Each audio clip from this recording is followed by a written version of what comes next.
The power of filming. It's like Power of filming. Yeah, that's exactly it. So only show what you want. Yeah. Exactly. Okay. Welcome back to the Caribou Media Outdoors podcast. With me tonight is Trevor Somers from Heathen Outdoors. Welcome, sir. How are you? Hey, Josh. How's it going, pal? Good, man. I first found you through Cam's podcast, Ontario Outdoor Pursuit. Oh, yeah. When he had that going. I think that's where it was. Or maybe it was before that. I don't remember. It was a long time ago. It was a long time ago. We've been shooting the breeze back and forth messages. Yeah. I usually like to start off by finding out how everybody got started with hunting and stuff. So how did you get into it? Was it a family member? Was it a friend? Was it? Yeah, it was definitely my old man and his buddy. Like, we started out, like, first love was definitely going to sit in a ditch and pass shoot wood ducks, stuff like that. Like, that was the first love for a long time. Every Saturday morning, that's what I look forward to. If Dad wasn't going, his buddy Joel would pick us up, me and my older brother, and away we went. You know what I mean? Every Saturday morning. Sometimes we could be even going Saturday afternoons. Like, it was just something I looked forward to from the end of September right through the season close. And then with big game hunting, it was the 1 week controlled hunt. Yeah. Like, the second I turned 15 and can hunt, it was, here we go. Here's the controlled hunt. Yeah, it's exploded from there. It's definitely, it's more than an obsession. It's a lifestyle. At least it has been since I was 15. Not so much this year, but yeah, it goes in waves, right? Yeah, it goes in waves. Just busy this year. Just busy with work and. Yeah. So was it like 1 week at a time for you? The control? Yeah. Yeah. It's just, we got the 1 week. I've always done the first week, the one that would have just ended on Sunday, yesterday there, and but this year, because of that moose hunt we were on, the 2 weeks, I put myself and my 15-year-old daughter, we're gonna do the December week. Nice. I won't get the whole week. I'm probably gonna get the Thursday and the Friday, and we'll hunt Saturday, Sunday as well. And we might have a doctor's appointment on Monday too. You got to hit opening day, so yeah, we'll see how it goes. Weather could sit me at home too for what I do for a living, so I can okay for weather. So that's all right. So you get snow days too. I can get snow days. I get rain days. Some days we get shut down because it's too cold. That's just the battle of working outside for a living. So yeah. Like my son just finished a heavy equipment operating program, and he's working for a landscaper. He's doing snow plowing now, so he didn't get home till 5 a.m. this morning. Went to bed, woke up. He's like, if that's what he's looking to do, I mean, I'm not a huge fan of what unions are, but the one I'm a part of, the 793 operators, it's definitely a good career. Yeah. So if tell him to look into the local, it'll be 793, but wherever the local office is, that'll be it's a heck of a career, especially if he's young. Mm-hmm. Yeah, he's benefits everything. So yeah, he'll be 19 in December, and hated school through a whole life. Hated school. Never, school's only really built around people that can fit in whatever box the curriculum puts you in. Exactly. Hated it. Never excelled in it. Didn't like it. Gets to this heavy equipment program, he's getting 95% in like everything. It's like, whoa, shit! It struck a nerve. It's just like, this makes sense to me. Yeah. That's good. Same with me. I was the same way. Hated school. Hated going and failing, and then finally find something that you're not really feeling at. Like, I'm good at a lot of things. I have been doing heavy equipment my whole life, but I've been doing it for the last 10 years. I was a laborer for 13 or 14 years before that. So been in the business for a long time, but yeah. So when did you first pick up a bow then? Was it around the same time as? No, it would have been like, I started going duck hunting and stuff when I was like 4 or 5, and like did that my whole life, right? Like learn how to blow on a duck call, and like I remember, I wish I could find it. I used to have a little cassette tape. Taught me how to blow a mallard call, right? Like just the coolest little thing. And I ended up picking up a bow for the first time in high school. We had an archery team, so I shot a Yamaha recurve. Yeah, I did the same. Yeah, Yamaha recurve. It's like, wow. So it was had a single pin sight on it, shot fingers, stabilizers, and basic bow. Got pretty good with that. My first compound that I ever owned was a McPherson. So okay, use. Yeah. And it was too big, too much poundage to run in high school archery. So didn't get the chance to run that, and then never did. Didn't do that, and it was a few years after I got out of high school by the time I bought my first compound bow myself, and it was actually a Buck Knives compound bow. Oh, I got ripped off out of my truck, and that sucked. Oh, damn it! Never did kill a deer with that. Missed a couple, and never killed a deer with that bow. And then I bought my first archery kill. Came on this bad boy right here, which I still got. I'm just had refurbished by Matthews. It's a Wow. Reason 6.5. I've owned that for some time. I bought it brand new. So yeah, because they never you can order parts for everything they've ever made, right? They never stop. I sent it right back to them that the limbs were twisted. They put new limb pockets in it, new limbs. They put a new cam on it, new string and cables for me. Everything. All I had to do was pay the shipping. Because I was original buyer of it, they warranty it for life. So that's wild. Kudos to Matthews for that. But I mean, I haven't shot it for, probably haven't slung an arrow at an animal in 10 years. You know what I mean? And just getting back into getting it all set up now, and maybe I'll use it a couple times this year. You still have you were shooting prime before, right? Yeah, the old prime's hanging over here. Prime Logic. It's good bow. It's heavy though. That's what only complain about that bow. It's heavy. I mean, I got a big stabilizer and stuff on it. I don't mind the weight of it, but like for carrying it around all the time, it's just, you're always handing it off one hand to the other on your shoulder. Heavy, so, but yeah, that bow, I dropped that bow out of the second night of a bear hunt one summer. Blew the cam apart and the string. Oh, no way! What a disaster! Yeah. Yeah. If you haven't dropped the bow, you haven't hunted enough, I guess. They fixed it up, no problem though. Yeah, my local pro shop in town here, they had a prime hanging on the wall, and I guess the cams are basically the same for a lot of them. I think it was a Logic that they had. They had one hanging on the wall, and it was the size I needed. And they peeled the cams off that one, put them on my bow, and shout out the Rogue bowstrings from Ohio.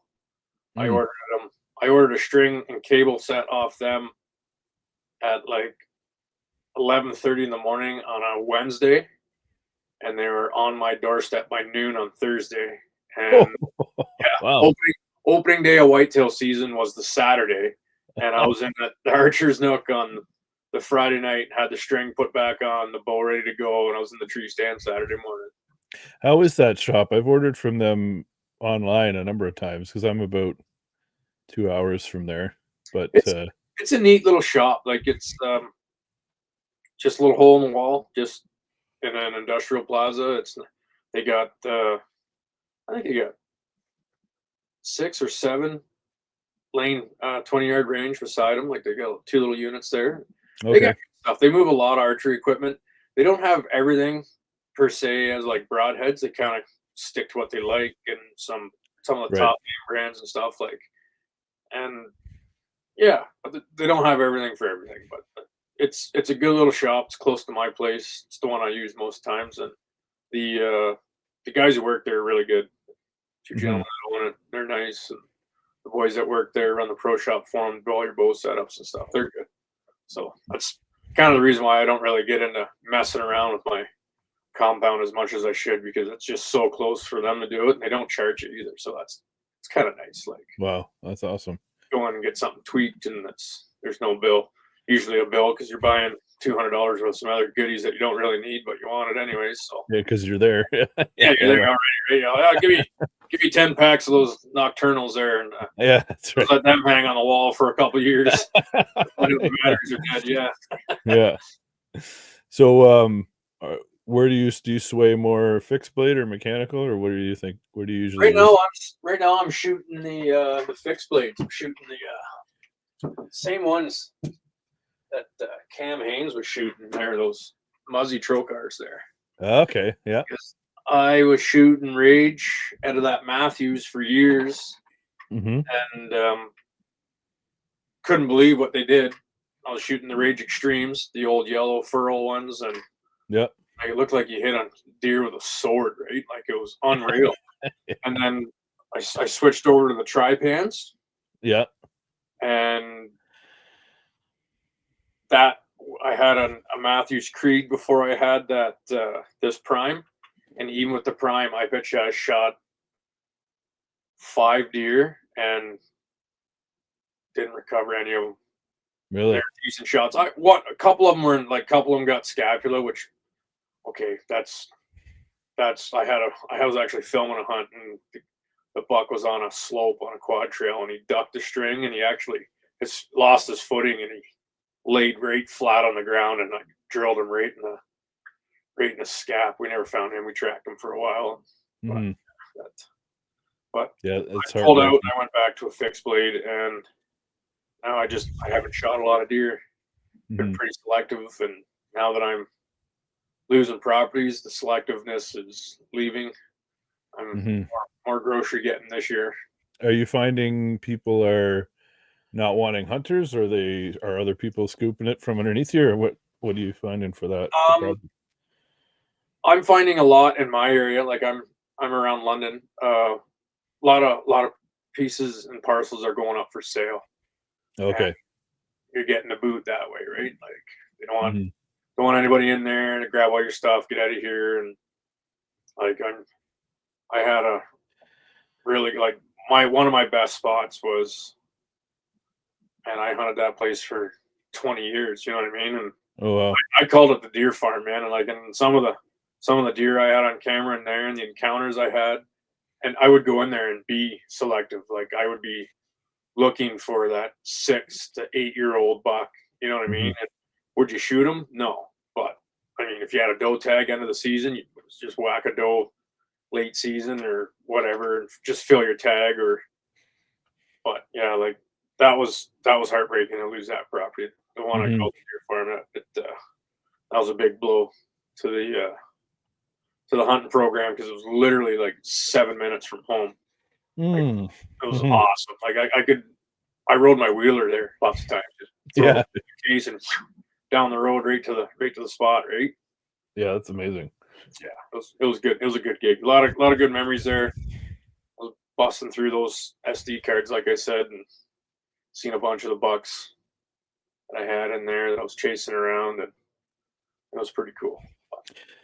Yeah, I got my first lease last year from the farmer across the street, who's my neighbor.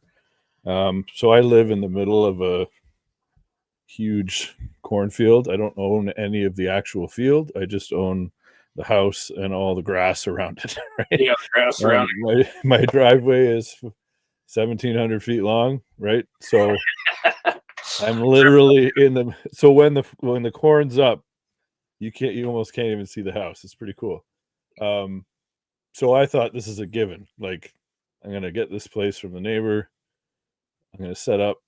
It felt weird. I was throwing corn down in a cornfield, but that's fine. I've seen it before. And I set up last year, and I'm in the saddle, and I'm like, okay. Had a camera out, and I got some nighttime shots, but not a lot during the day. Yep. And so there was a perfect spot where you could still tuck into the trees a little bit and get a nice view of the field. And didn't see a goddamn thing at all. I must have sat there 20 times. You're getting near the camera though? Yeah, like passing through at night, but no one's sticking around, right? So yeah, Yeah, it's never always a done deal when you think certain properties are like, oh, it's a farm, there's going to be, and I've had some that have literally run through his property and then down my driveway, but that's been few and far between. But yeah, I know what you're saying there. I used to do a lot of. I kind of switched up my hunting style there, and this would have been like 15 years ago. You'd be sitting there like at this deer farm place is actually where I started really thinking about it. You're sitting there, early season, deer coming out like 5 minutes of shooting light left. They're not. They come out. They're not coming out right in range all the time. You know what I mean? And they're slowly they work your way or whatever. Like I'm a big fan of using. I got one of those boss buck decoys. okay, yeah, It's pretty neat seeing them interact with that. Like carry the stupid thing around everywhere. Like it's loud. Falls apart. You get a bad gust of wind and then just collapses. And sometimes just like I can just stay there. For I'm climbing down to go get it. But, yeah. I was thinking like watching these deer and I can hear deer. I was on a ground line that night. I could hear all these deer behind me, and it had been mid-November-ish, late November, like between the second and third controlled hunt here in Ontario, probably. And I'm just like, man, like they're not going to be out in the field. Like I purposely sat there for like a half an hour after dark, and it was literally like the 15-minute mark after legal light, and then just boom, boom, boom, boom, boom. All of a sudden, there was 60 deer in front of me. I was like, yeah, they know what's going on here. So next day, busted into the timber. I went back. It was 150 yards from the field edge, and set up. And if it's legal light at 5:30, 4:30 in the afternoon, I had 10 deer standing in front of me, and I had an additional doe tag, and whacked a big doe. Like I'm just like, cool. So I've kind of got away from hunting field edges as much as I used to. The odd time I will, like if I can be in a pinch point and send an arrow or a bullet if I'm hunting with a gun to a field edge. Yeah. But I typically try not to sit on a field edge because a lot of what I've learned, a lot of the areas I hunt, just tiny little bush lots, right? Yeah. So they're running lines of cover and fence rows, train tracks, stuff like that, but they do it almost under the cover of darkness. Is what I find anyways in my area. And there's a lot of hunting pressure in my area too, so that's another big thing that I really learned to adapt with. And sometimes you see them and lots of times you don't, because it is southwestern Ontario, right? So yeah, we got 400,000 deer spread across land that'll take you 3 days to get out of. Yeah, driving wise. Yeah, exactly. Yeah, like the moose hunt we just got back from with fuel stops and like food stops or whatever. She was 26 and a half hours from camp. Whoa. It still wasn't anywhere near the end of the province. Like it's just nuts. No. So yeah, I went to BC a couple years ago for an elk hunt, and when I came back, we were driving back. My wife drove there with all my stuff, because I started panicking near the end that we're going to fly there and everything's not going to show up and the whole thing is going to be a bust, right? Yeah. So she drove there and flew home, and I flew there and drove home. So it was cool getting that cross Canada drive. But man, you get up to like, and Northern Ontario is not North Bay. Right? It's like, or Thunder Bay. Yeah. When you're coming across and you just get into, like, I was telling my son as we're driving through, I'm like, mark that on a map on your phone. We should be coming back here. Like, these places are unbelievable. Just incredible. Man. The distance. Wow. Yeah. It's nuts.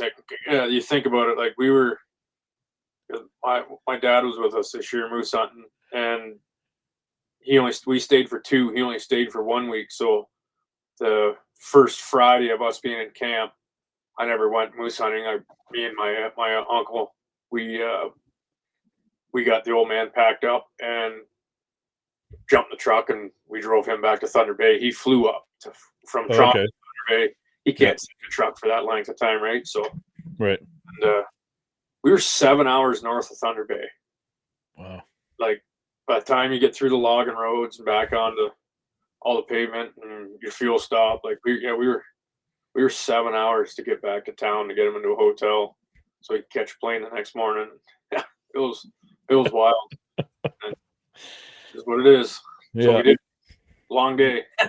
Yeah, it's hard when you I've talked to some guys from the States and they're like, yeah, we got like 1.5 million deer, and they're living in a state that's like not even half the size of Ontario. Yeah, 5 of our WMUs and I got 1.5 million deer. They don't get it.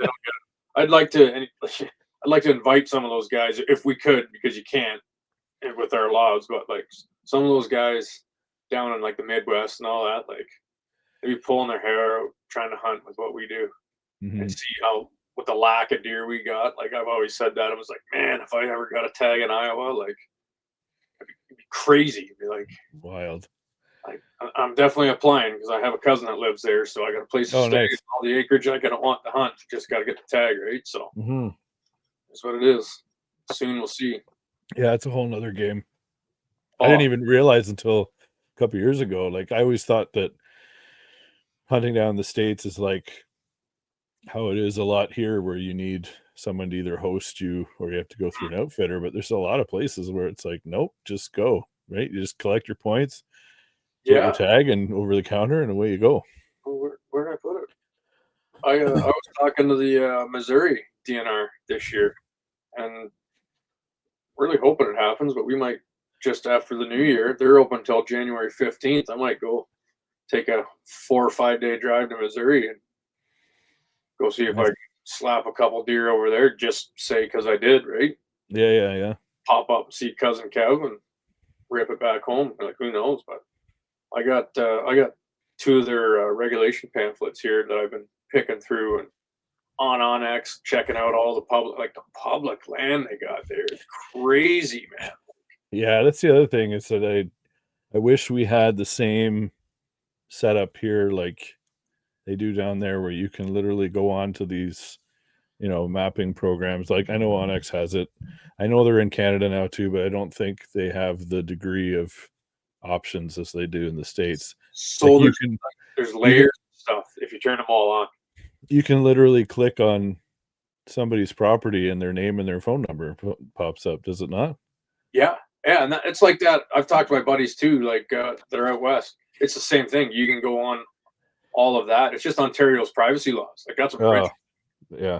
Like you could run around. I've run around for years trying to figure out who owns the property, right? Or trying to get the guy's name or number. Like, normally, like now's the best time when everybody's out harvesting, as far as I'm concerned.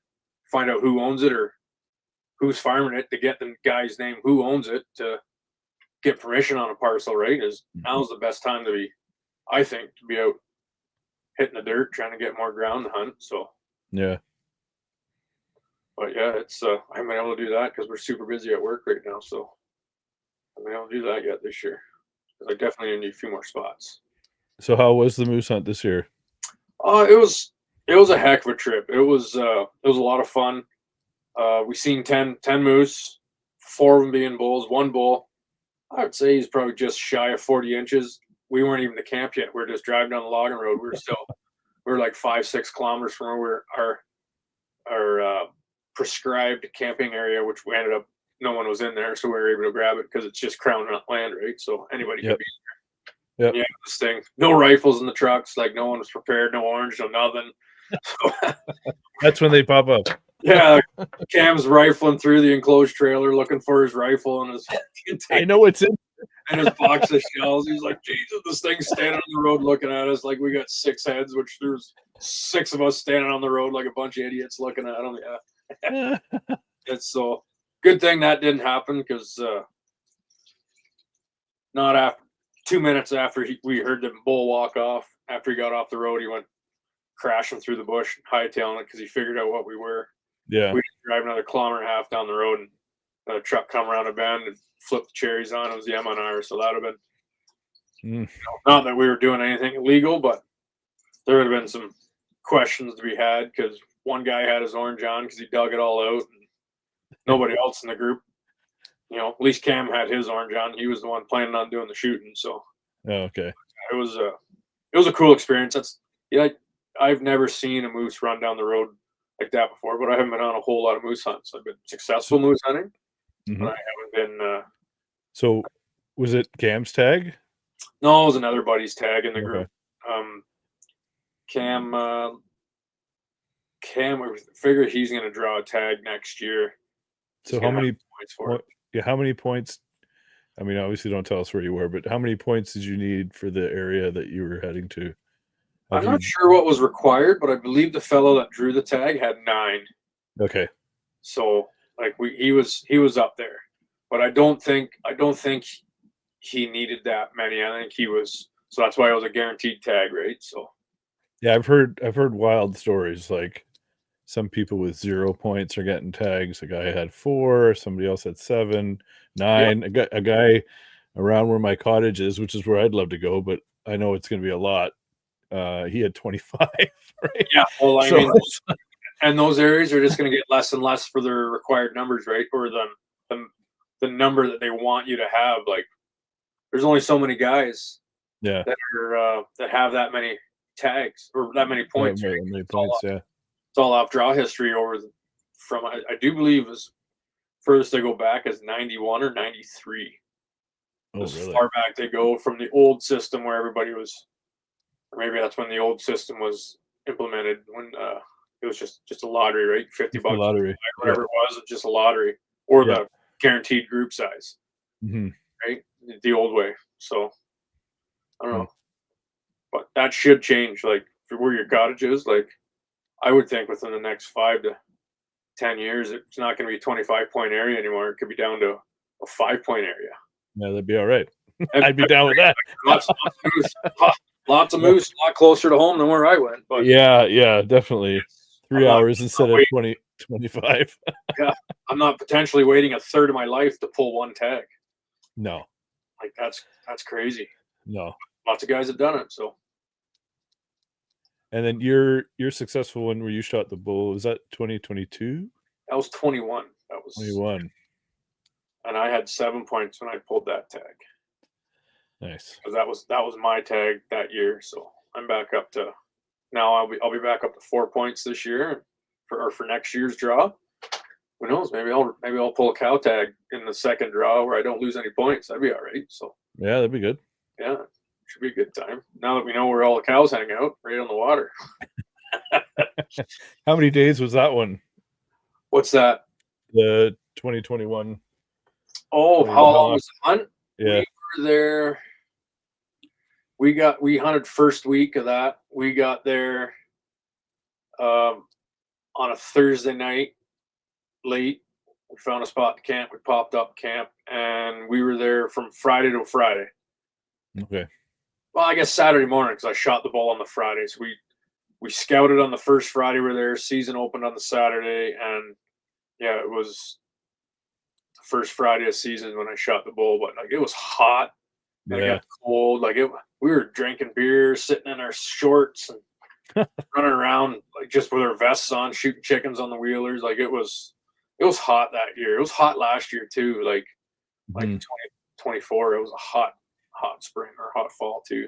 Yeah, really hot, like 30 degrees out there. Pretty warm. Not ideal temperatures to be trying to shoot a big black moose, especially that far north too. You'd think it'd be. Yeah, we weren't much further. We were more west than we were last year, but this year, but yeah, it's still far enough north. It shouldn't be 34 degrees. Oh, that's what I mean. Yeah, like that was crazy, but turned around quick. Have you done much out of province hunting? Have you gone to Alberta or anything like that? No, I planned on going. I had the boys from Double Down Outdoors out for a turkey hunt, and I planned on going there to do elk hunt with them or a bear hunt, something like that. I'm still talking to Ryan about going to do that, but just with what I do with work, it's tough getting time off, right?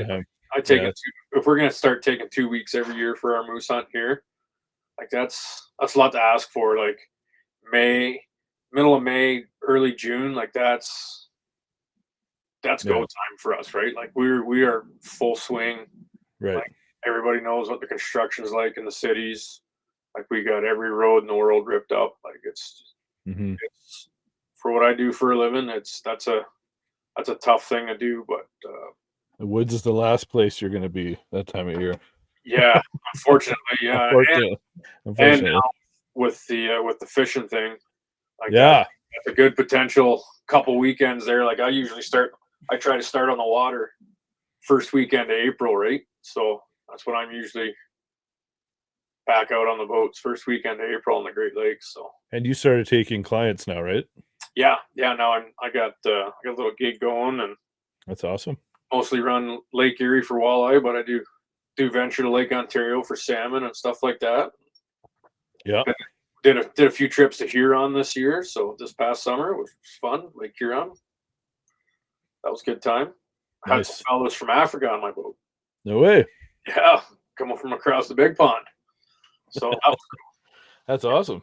yeah, that was definitely neat. They're a good group of guys, and that was a 3-boat trip. They had a big group, and there was 3 boats that were booked into it. A buddy of mine got me hooked up with that, and yeah, it was a good trip.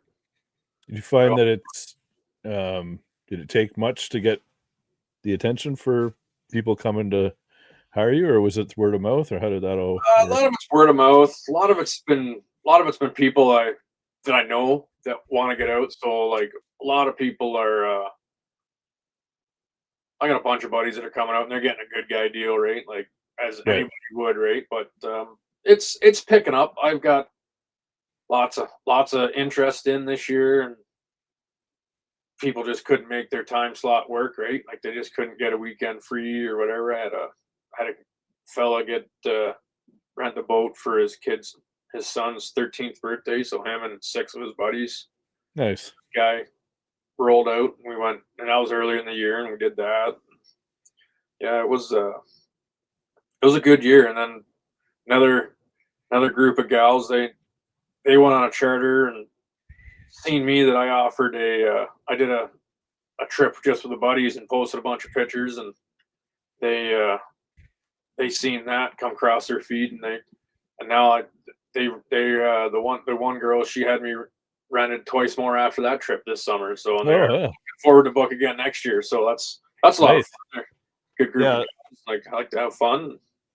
Yeah, it's a pretty good thing. So that's cool. Yeah, the repeat customers are always nice, right? Definitely is. I got a few repeat customers from last year. Last year was my first year taking clients, doing it, stuff like that. Some guys came back out again this year, and they wanted to get another trip in this year. It just didn't work out for them. They're busy doing their lives in the way. You know how everybody knows how it goes. So. Oh yeah. What kind of boat are you taking them out in? I got a.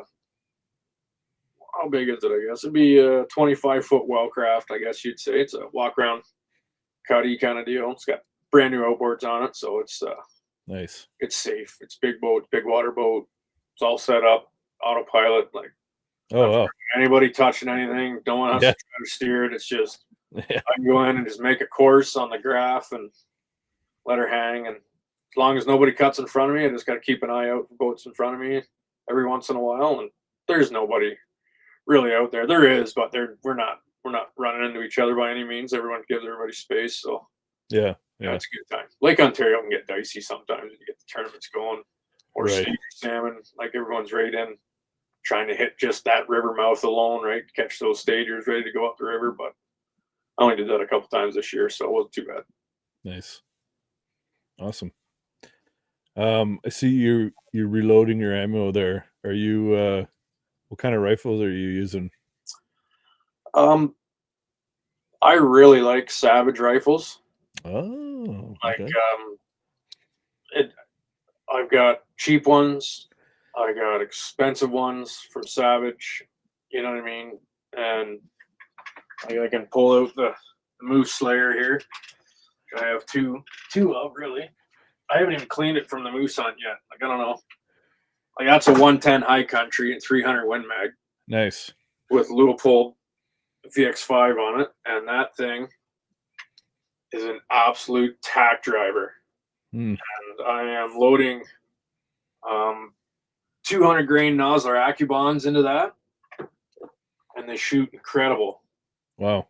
And like, I don't just load for myself. Every one of my buddies that has rifles, except for maybe one, that's why I got so many powders, right? Like guys buy their stuff and drop it off here, and it's just we rain day's loading day. We get a rain day from work or a snow day from the wintertime. We're in here pressing rounds, right? Just having a good time.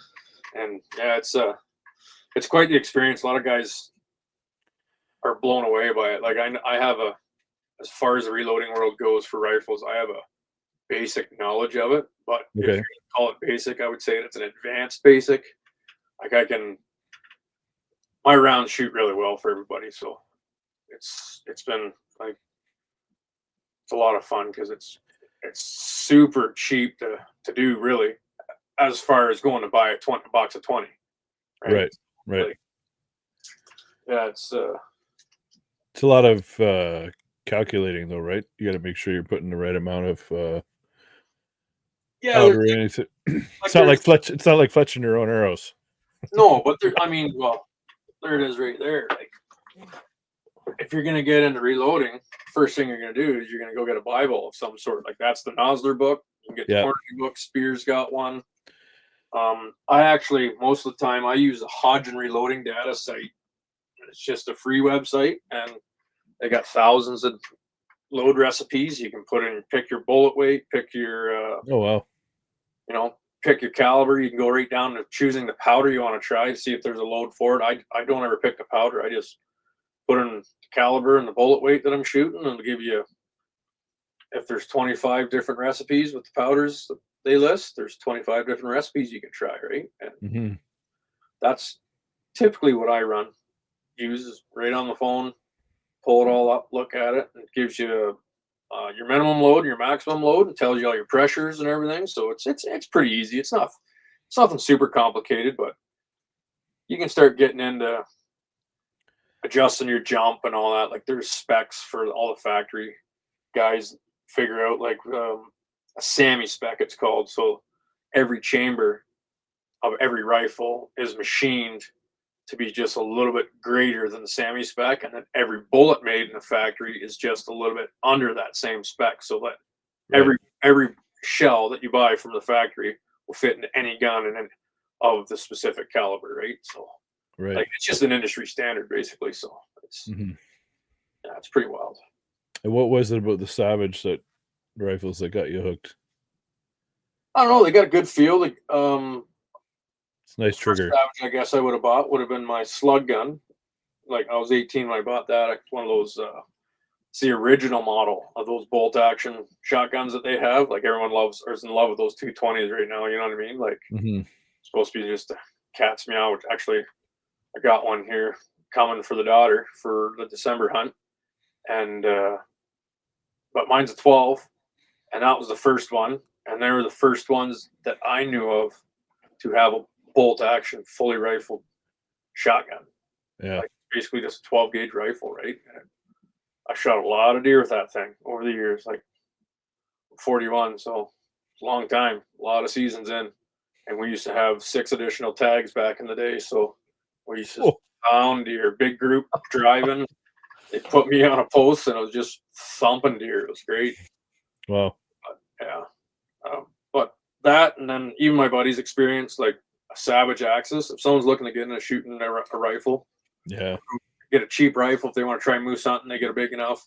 I mean, you're not going to beat a Savage Axis. Like you can't. Like the things are absolute tack drivers. I've seen them in 243, 22, 250, 223. Guy had one on 270 at bear camp one time, and I'm like, these things are out of the box, factory ammo, touching holes, 100 yards. Like they're just a quality made run of the mill rifle that anybody who wants to get into it is serious enough can just go out and get one just about anywhere. Canadian Tire, through any gun store. They're readily available, and they just shoot good. Like they just shoot really nice. So I mean, I don't know. Do you need any further than that? Like no, like the first rifle I bought was a Ruger American. So it would be like similar to like the Axis, right? Yeah, and it's like, those are awesome too.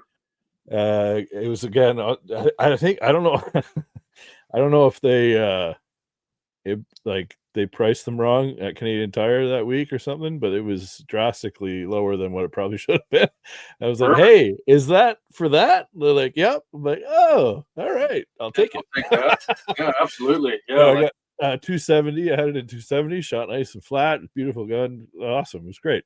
And yeah, then I fell head over heels into bow hunting and put it away, and then I ended up selling it, and I bought a Marlin compact 30-30, which is cool. I like that too. nice lever gun. That's fun. But now I'm obsessed with these scout rifles that Yeah, are you're showing me that. That's yeah. So I know Savage has got a couple now. They've got the 110 Scout, and then they've got the 110 Magpul Scout now that's got the Magpul Hunter stock to it. yep. And just that forward mounted scope, it's just like your quick target acquisition. There's something about it, and they're short.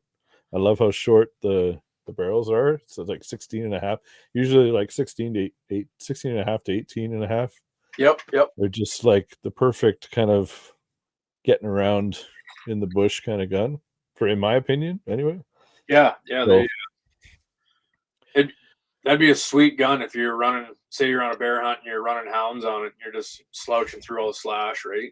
yeah, Hounds tree one up, and it's a bear you're gonna harvest. That'd be a cool little gun to yeah, use, or even if you're an outfitter, like if you're an outfitter and you're going into your baits to, you know what I mean, go in and have perfect. that nice and short on a sling around your back, just in case one's coming at you. Because if you've baited bears long enough, you're gonna get huffed at and bluffed at enough times, and you got your food Yeah, all over the place, right? So they definitely gonna get territorial, but yeah.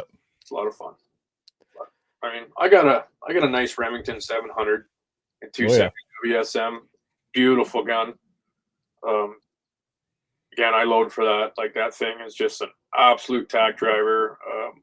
I got a Weatherby Vanguard in 22 250 that I first bought for shooting coyotes, and then a buddy of mine is actually one of the owners at Tilsonburg Gun Store, and I was in there after work one day. I was working on Tilsonburg, and he had a awesome Tika super varminter sitting there, oh 22 yeah, 250, so stainless barrel, heavy bull barrel on it. You know what I mean?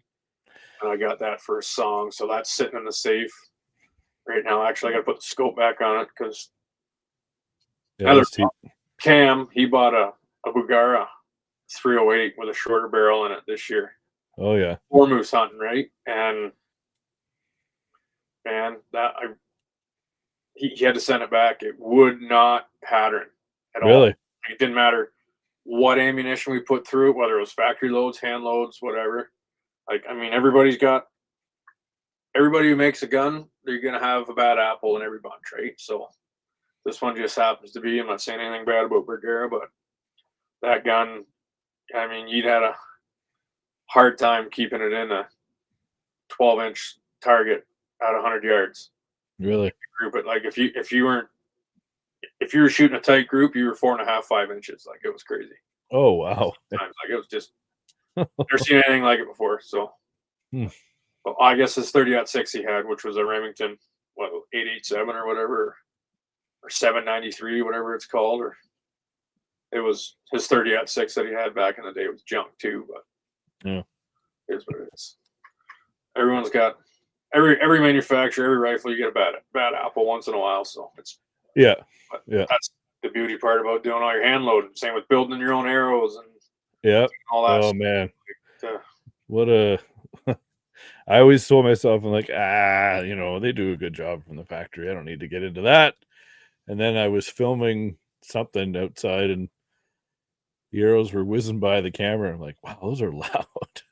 yeah, So off to the store I went and bought a Bitzenberger jig, and Max Stealth were the go-to vein at the time.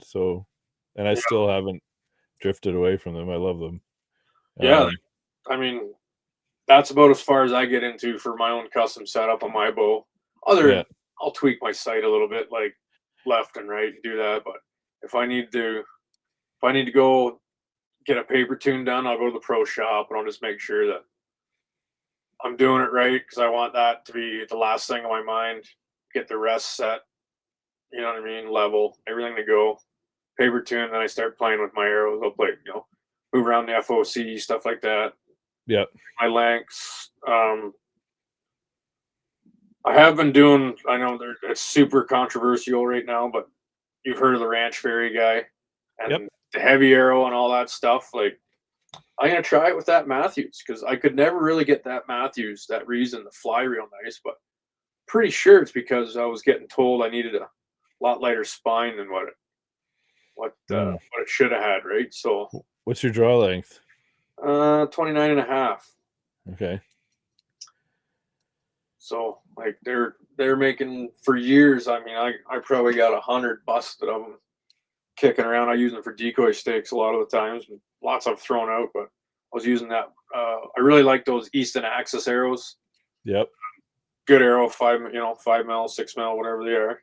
Yeah, 5 mils. Yeah. 40 spines, and I just couldn't get that tail whip out of it. Right, just bending and carrying on. Like I was holding tight groups and all that, but just did not fly nice. And then same thing with the Logic.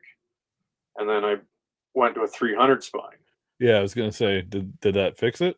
Yeah, on the Logic. But now I think I must have bumped my rest last year because now I'm getting a consistent one-way tail whip. But I have a bundle of 260 spine axis down here in the tube down beside the bench here that are going to be for the Matthews. And I'm going to use these. I'm going to go full Ranch Fairy for a bear and moose setup. I got these 150 grain single bevel cutthroats here. Oh, yeah. There we are. There we go. Yeah, nice. Try it. Who knows? Who cares? Some people say it works. Some people say it don't. I went down that whole rabbit hole too. Like when I first was getting into it, I was listening to a lot of Aaron Snyder talking about the axis, talking about brass inserts, right? And his arrow weight was always around 475 to a little over 500.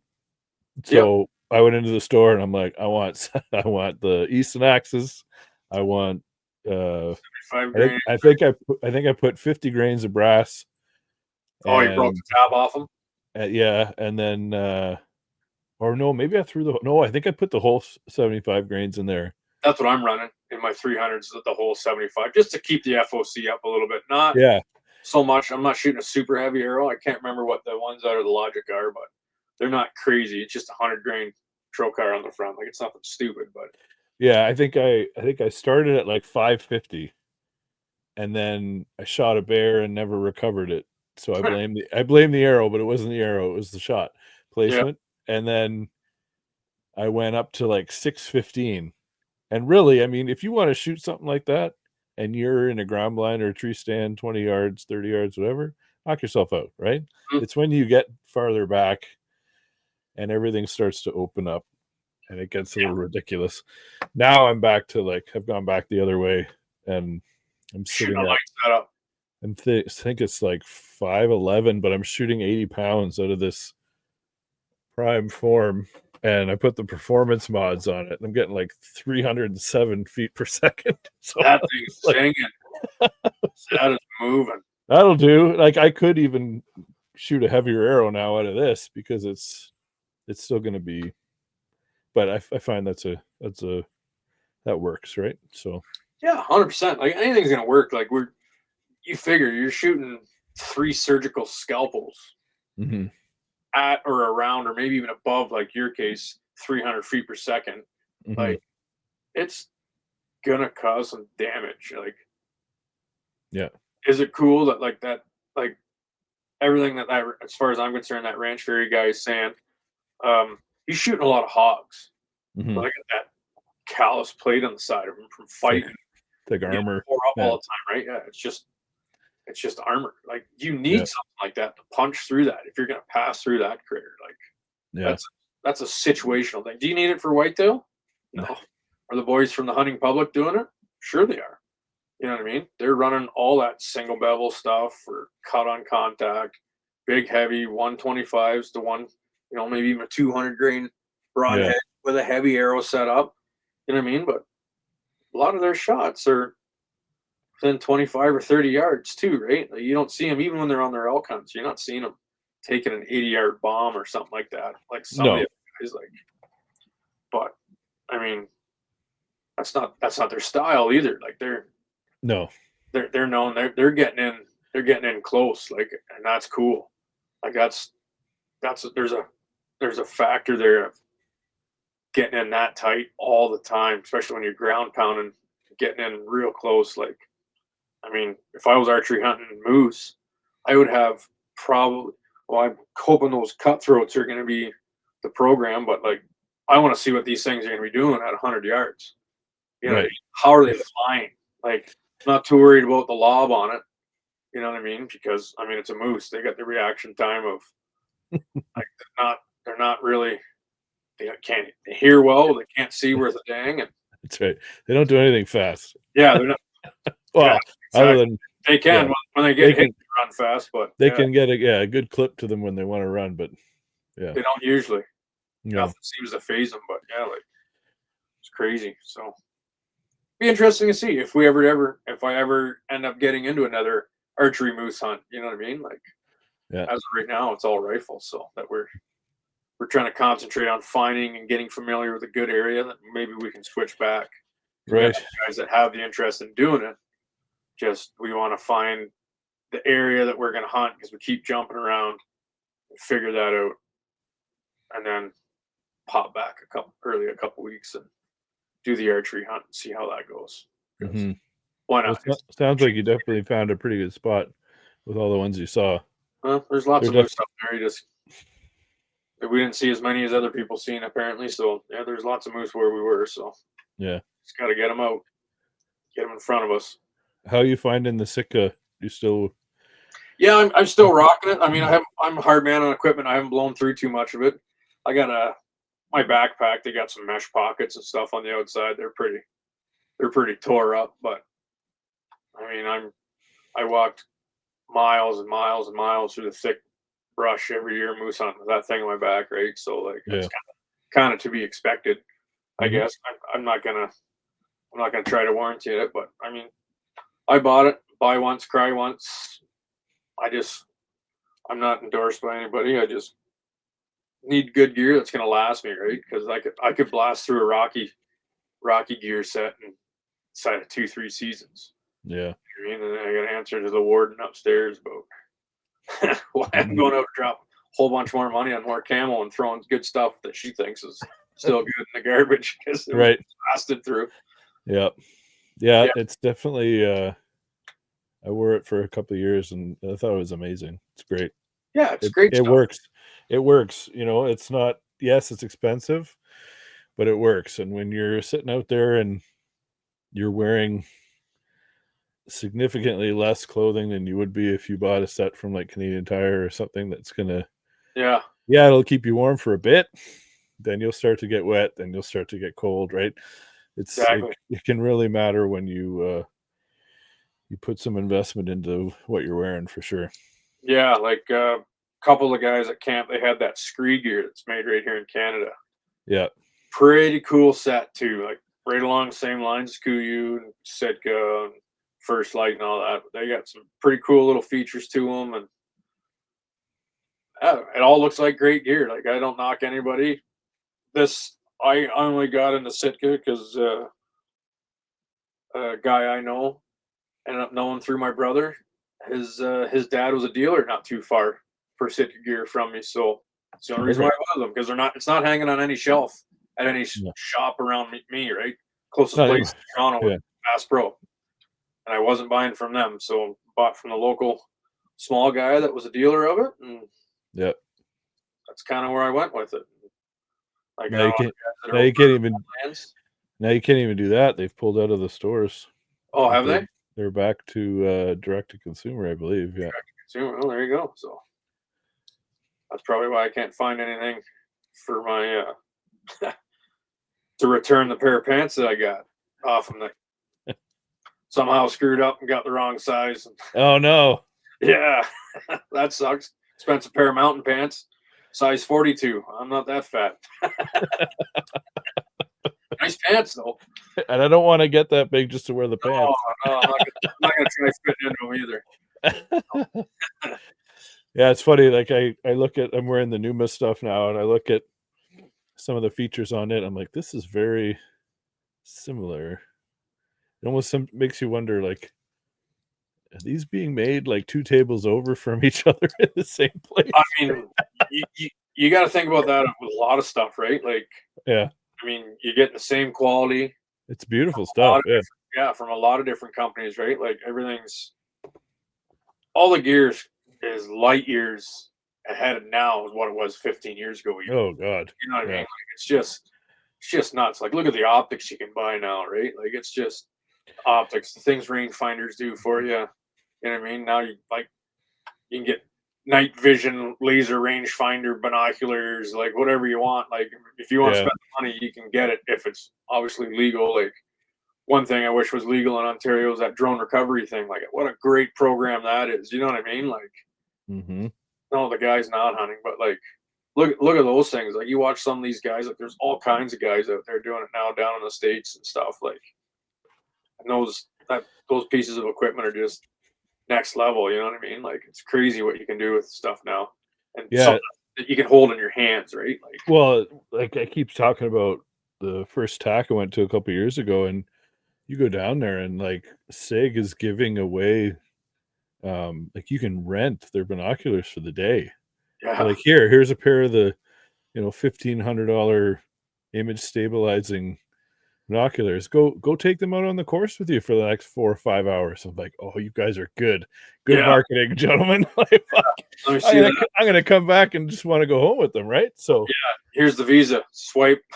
yeah, saw a lot of that too. So it's working, but yeah, it's wild the stuff that's out there that like even one of the rangefinders of the loophole rangefinder. One of the loopholes I have is like it'll show you a hash mark at the 20-yard mark where your arrow is going to hit, so you can program all your information into it, and it'll show you what could be an obstruction for you when you're in the tree.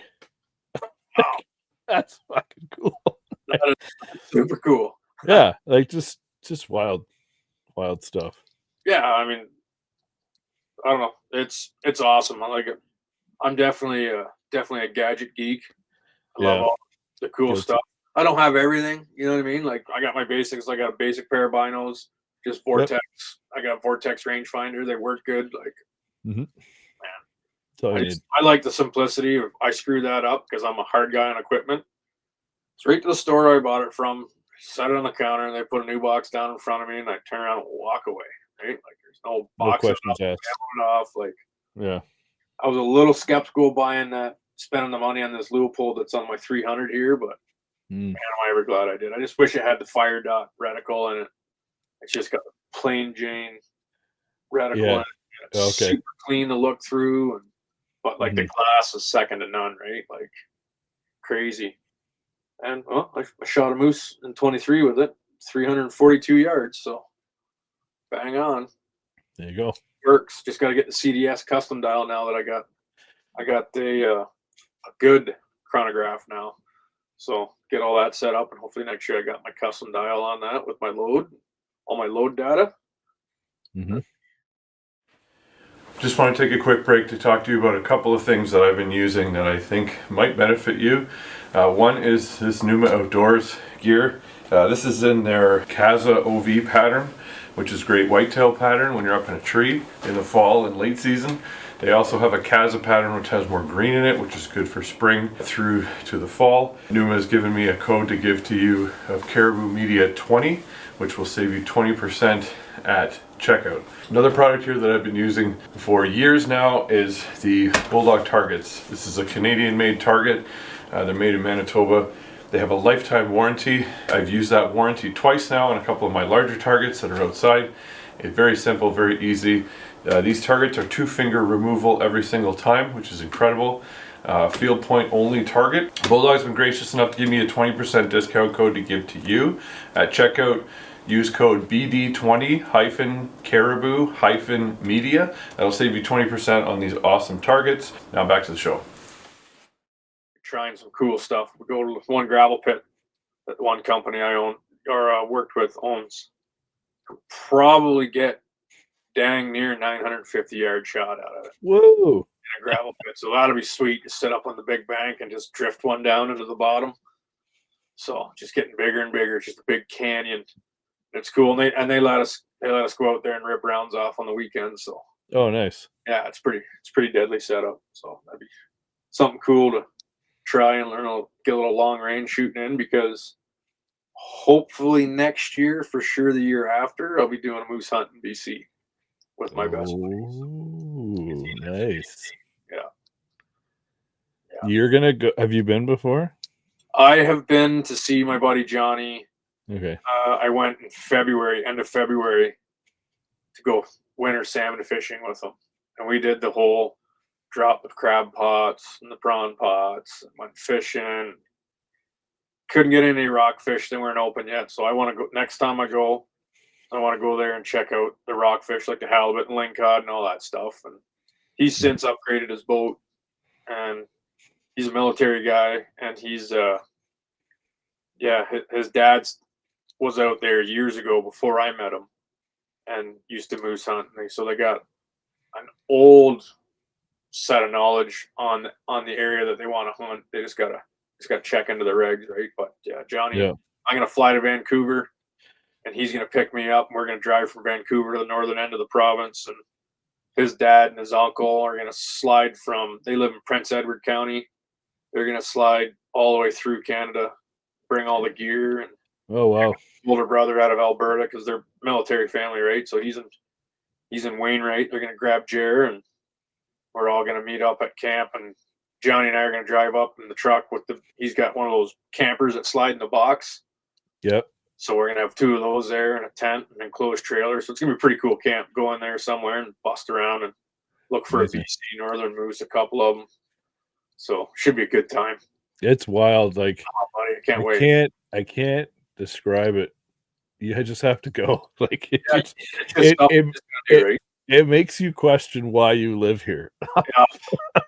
Like, yes, we got some mountains here, but no, we don't. You know, like, you get over there and you're like, oh my, like, everywhere you turn looks like a painting. Like when I went out there, you can sit there and glass a hillside and see a bunch of different animals. Like I haven't posted it yet, but I got a video. I was on top, like we call it cell phone rock. There's only one spot in the whole area by where we hunt where you get cell service without, like we brought up a Starlink this year. So good. We wanted to watch the World Series, right? So we rocked the Starlink, and it was great. We could communicate with the women and the family back home, and keep in touch and make sure everybody's good, and obviously watch the World Series, right? Which there's a couple good games going on, and like it's Northern Ontario hunting is a hard hunt because it is just basically flat land and the thickest forest that you could ever imagine, with the odd pocket, and trying to walk through it to get to a swamp is a lot of times it's impassable, because you see all the guys hunting the tundra complaining about how soft and juicy the tundra is. Well, add tipped over timber and all the other tangled up little tag alders and everything growing, all the undergrowth and these big tall jack pine things with the same peat moss and water that you're walking through, you're sinking up your knees in, right? Like it's just wild. It just beats you down. Beats you down.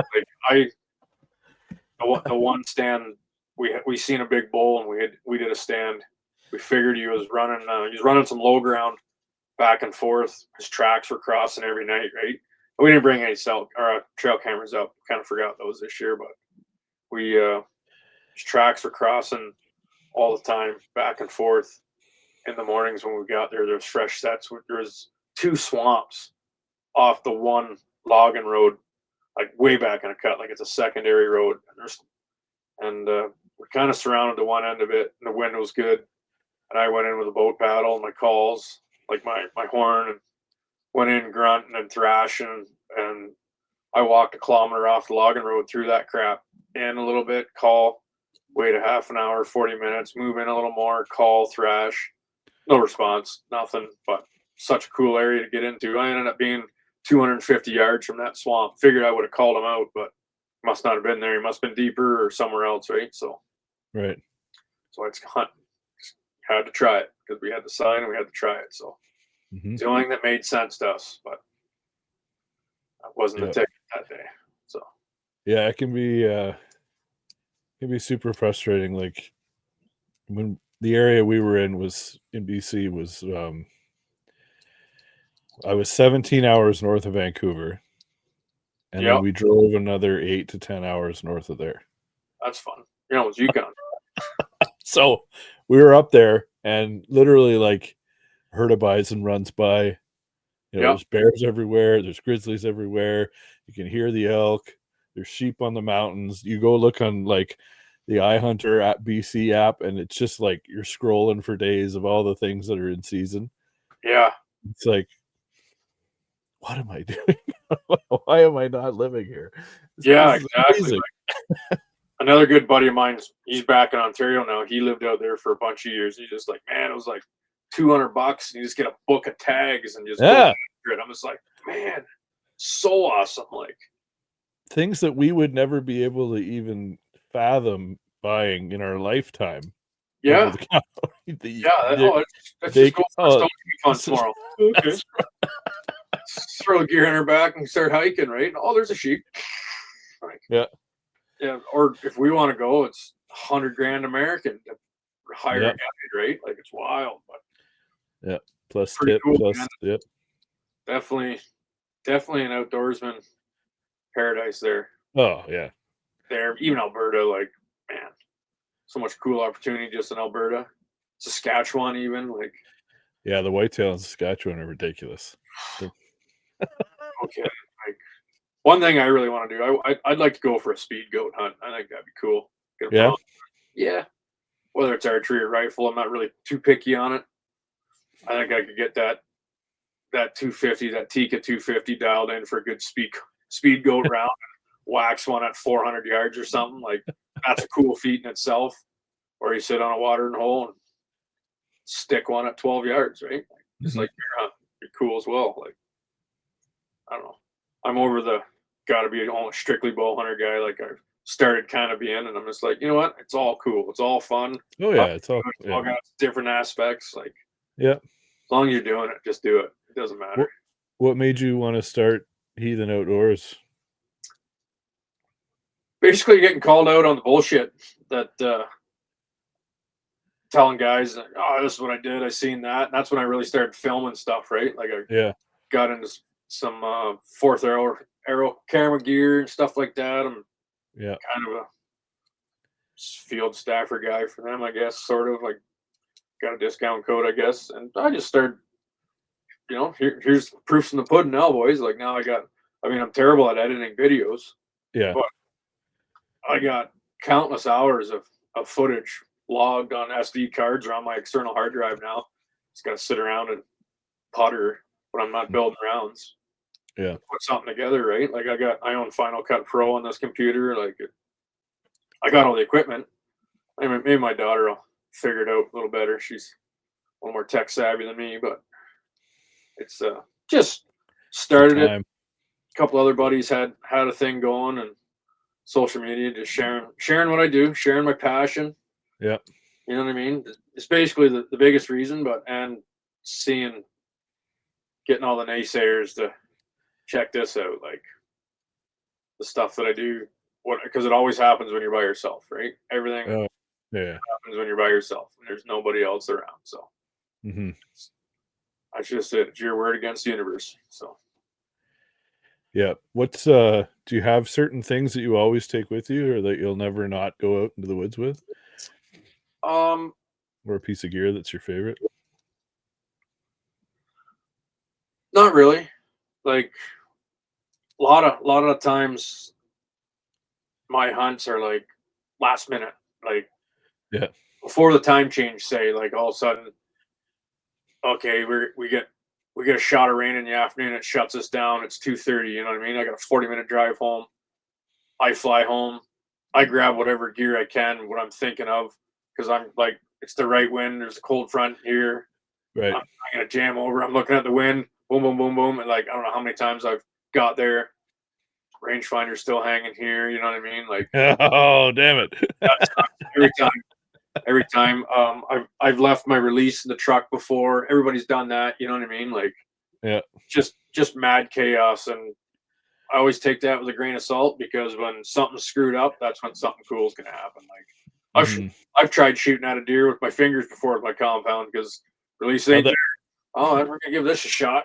How'd that go for you? Unsuccessful, but hey, we give her a fly, right? Now we know. Yeah. Oops. So try to keep that. I get strapped to it now. Try to keep that hooked up, kind of fine tune stuff. But like, if I got a hunt planned and it's cleared with the schedule and everything like that, I'm going bow hunting. Like, I definitely got my rattling antlers, whether it's the black rack or a set of naturals. I got 2 right side antlers that just sound awesome together. Yeah. I got that grunt call, rangefinder.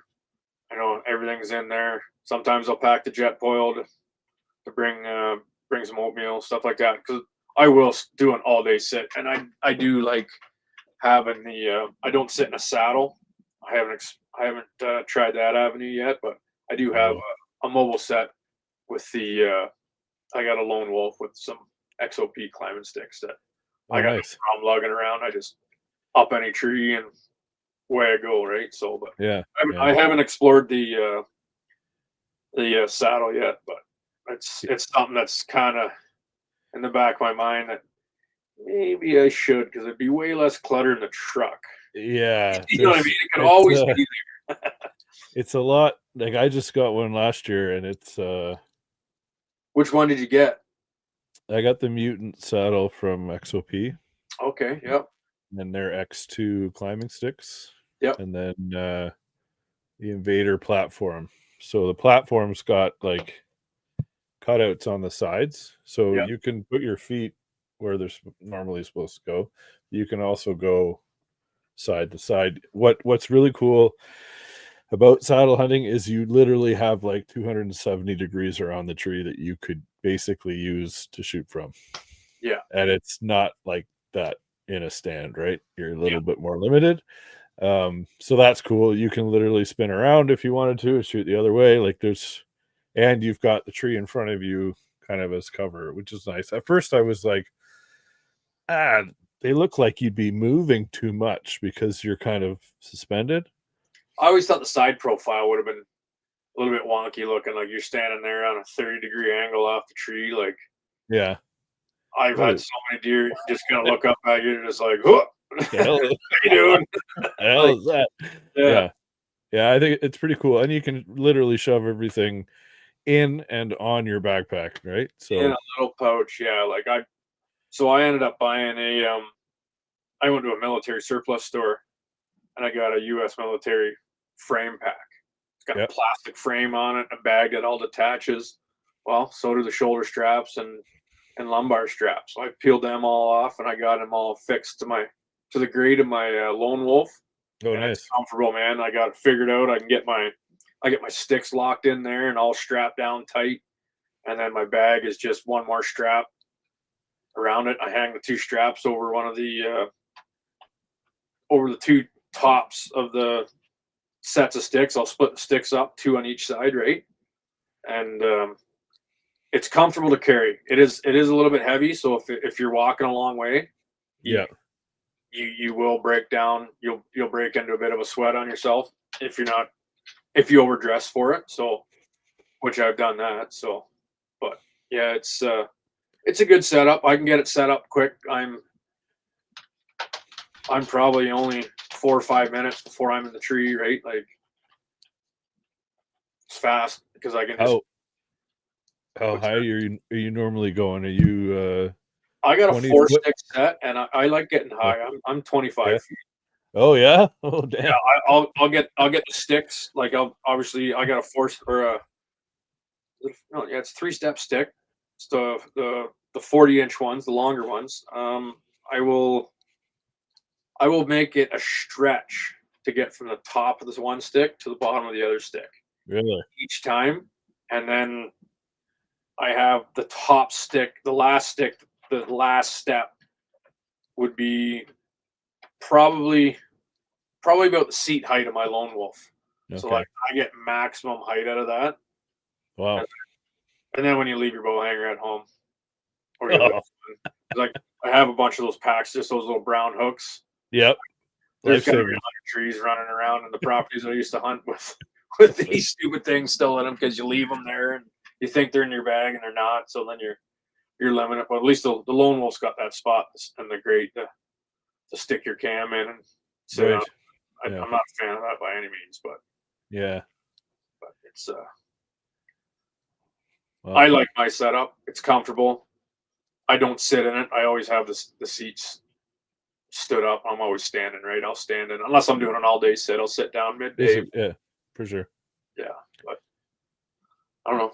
The Cam's been talking to me about his saddle setup, and his won't fit me. I'm a little bigger than he is, but it's another buddy of ours has the same setup he does, and I get over there and have a few pops with him. I'm gonna try his and his tree in the backyard, see how I like it. So try shooting out of it, right? So yeah, that's the thing. If you're gonna do something, if you're gonna switch your setup for anything, no matter what it is, but especially if you're going from a stand to a saddle, you definitely want to get some time in the tree beforehand.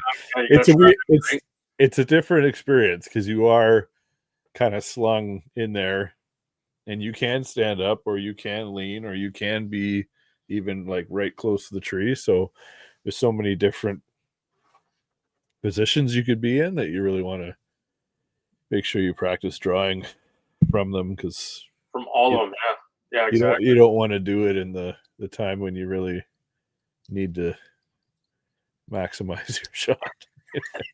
Yeah, when it counts. Yeah. When it counts, yeah. You're gonna screw up, like small little platform, lose a foot, and away you go. But although I did like the like having the linesman's belt. Like I've got a ladder stand up at a family property, and I've got one of those lifeline ropes that where you hook into, and you can kind of move up the knot as you climb.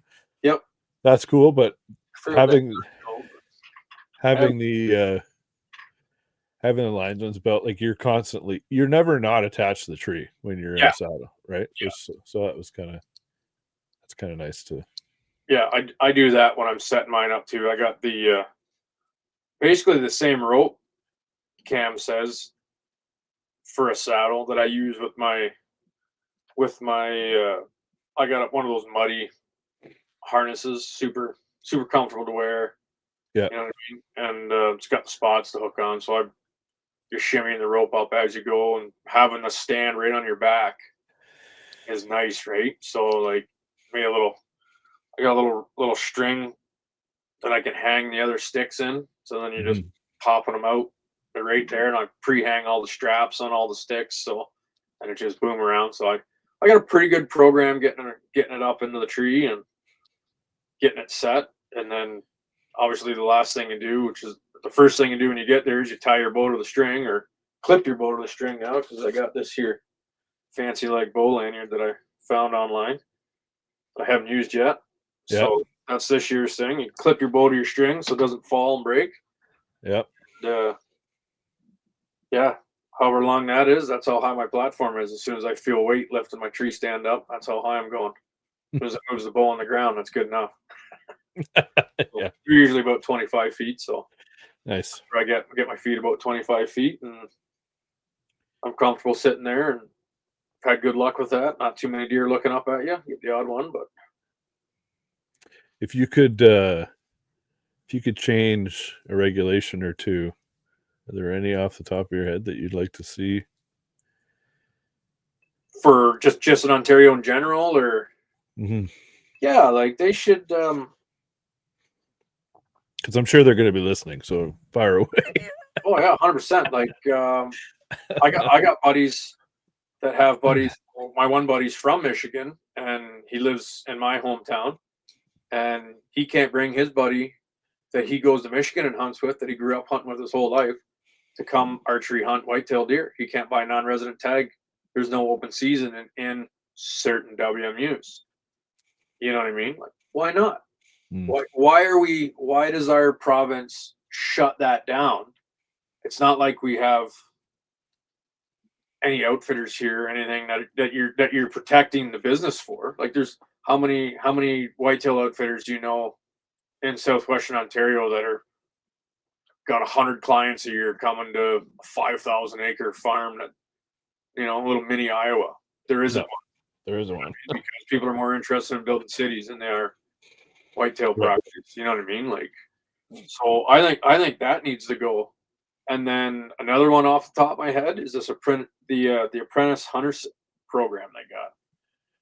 So where I am in London, and I just went through this, and I called up Peterborough, and I gave him a piece of my mind. Like, an apprentice hunter can't enter draws, so they can't go for the antlerless archery tag. Right. They can't go into they can't apply for the controlled hunt, elk or moose. They can't go into the draws until they're 15. I get it. So the way I understood it, for them to fill their tag, the only thing they can do is they can only harvest a buck with archery equipment, because they can't go in the controlled the way their regs are worded. But then there's another section saying an apprentice hunter can hunt under me and use my tag in the controlled hunt. So the kid can shoot the deer with me sitting beside him, and my tag goes on it. How many grown men do you know that have tag soup every year because they can't arrow a buck? There's enough of them. Oh yeah. You know what I mean? I'm one of them. I haven't shot a buck in 4 years. And how you doing? I've been super selective. Could have killed lots. Yeah. They need to have an apprentice tag. A tag for any WMU in Ontario, legal for any deer in Ontario. One deer for an apprentice hunter. Whatever you're going to use it for, whether it's the controlled hunt, archery hunt, or you're going to go up north and do the rifle hunt, whatever, you can harvest a deer in your first 3 years of hunting. You know what I mean? Yeah. I think that would drive a lot more people into the sport and keep a lot more interest put into it myself. You know what I mean? Yep. There's even some states in the U.S. where you can start just buying points for kids that aren't of age to shoot yet. You know what I mean? Like, they can start before they can't start. You know what I mean? They can start by building points even when they can't. Like, and how many states have a youth hunt where it's just a week for the kids or a weekend for the kids, right? Like, yeah, that's another thing. I mean, I don't think they need to neck it down. Right? We don't have the deer numbers those states have to. No, we definitely don't. A 2-day hunt by any means. Like, some organizations do it. Like the Hullet Mart will have a youth hunt for pheasant or whatever, and great program. You know, I think that's an awesome thing that the conservation authority there does. Right. Kids, but I mean, they need to have an apprentice tag, a standalone apprentice tag that's good for any deer in any season, and the kid can get one tag for the year, and the apprentice gets to go out and have a little fun with grandpa or dad or mom or whoever it may be, and get a chance at harvesting an animal. Yeah. And they don't need it for moose or elk or anything like that, but no whitetail, how about her? You know what I mean? Like, this is what it is. Like, I know not too many apprentice kids are going for a bear hunt. That's the only other tag. That and a turkey tag are the only other tags they can buy. Right. Without going into a draw, right? So, and even with turkeys, an apprentice should be able to harvest in the spring a hen or a tom. Who cares? You know what I mean? Our turkey populations could withstand a few hens get shot in the spring from some apprentice kids. You know what I mean? Because 9 times out of 10, the kid's gonna have a tom in front of them anyways, or a jake, right? Right. So that's what it is. Like, just make it easier to be successful is all they need to do in this province. Yeah, because it'll keep them engaged. Yes. Because there's a lot of, we're all guilty of it. We all love watching them, but there's a large number of videos on YouTube that are about 7 to 9 minutes long. And if you're new to the sport and you've never done it, and you watch and you see that famous person that you like watching shoot their bow, go out into the stand or wherever they are, and then a few minutes later his monster comes walking out and they shoot it, and then it's back in the truck or it's back at the farm, they're processing it. Yeah, And it's exactly. like that's great, and yes, that can happen, but that is not a good Not, representation for not, the not. new people. Not, yeah, definitely not here. Yeah, yeah. There's definitely a way bigger backstory to all that stuff, but I Yeah. mean, it's quick for a good quick little video, right? So Oh I'm yeah, glad no, those they're guys got great. that because I mean, I still love watching every one of them. Oh, so do I. There's nothing better than seeing those guys just Oh yeah. like I don't even watch it to see what deer they're shooting. Like I'm watching it now because I'm getting to that point in my life where I'm thinking about going out into these areas or trying to go to these areas. I have the means now too, right? Like not stuck at home with a bunch of young kids. My kids, two of them are grown. Like my oldest daughter's 15, gonna be 16 here soon, right? Yep. Like I can bail now. Like I can go and do these things.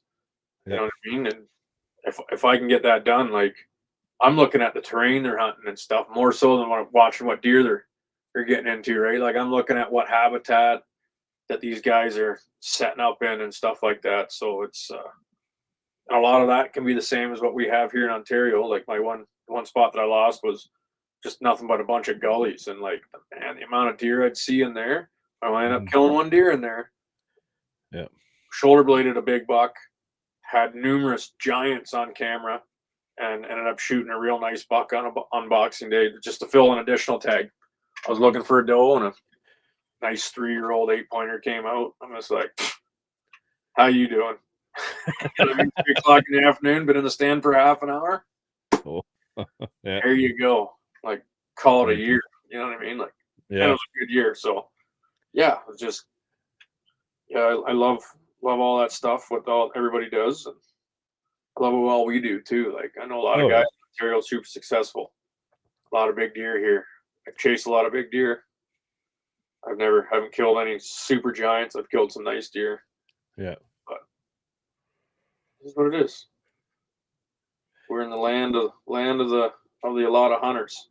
Do you put in for elk even though the numbers are what they are? Yeah, I have a couple times. You know what I mean? Uh, I was I have a friend actually that lives up that area where all the elk are in our province, Oh, and Bancroft, yeah. yeah, and they stopped putting in for it because Oh, really? yeah, a lot of the I've heard a lot of people are when someone from out of town, because say a guy from Toronto or a guy from Windsor or Sarnia or something pulls an elk tag, now he's going to Bancroft all summer long to try to gain permission or find the little morsels of crown land that you can hunt that have elk on them. And Right. you're going to find that all the elk are on private land.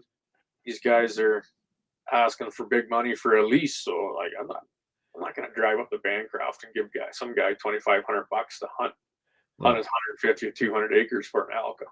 I'll fly out west and spend $2,000, you Yeah. know, for a 7-day hunt and have a way better chance with a couple buddies that I've met online or some guys that I know that are already out there. Hmm. You know what I'm saying? Like I'll do that way before I do one in Ontario, just because of how limited it is. And I mean, there's some big bulls out there, but I'll concentrate on the moose. It's way more plentiful as far as I'm concerned. Yeah. Yeah, for sure. Way easier to do. Like our 2-week hunt, by the time the smoke cleared, like it was $700 per guy for 2 weeks. Wow, that's good. That's everything. Like that's a pretty good program. You're not gonna get that anywhere. No, you're not getting that anywhere. I mean, like, you can waste more money than that at a bar in Nashville for an evening. You know what I mean? Like it's crazy. So Yeah. Yeah. yeah, it's the Ontario elk hunt doesn't really interest me all that much. It's something there's not enough of them, and it's too much of a confined area yet. And to the boys who draw and are successful, hats off to you. But that's just not for me. Yeah.